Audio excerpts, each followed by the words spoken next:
Now, the history tab here will show every conversation that your bot has had or handled with your customers.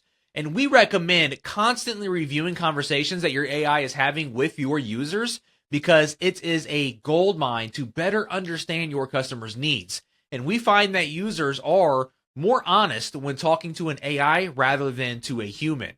So, all you have to do is click on one of the threads here, and you can read the full exchange. And this helps with reviewing how your bot is responding, and once again, seeing how your users and what questions your customers are asking.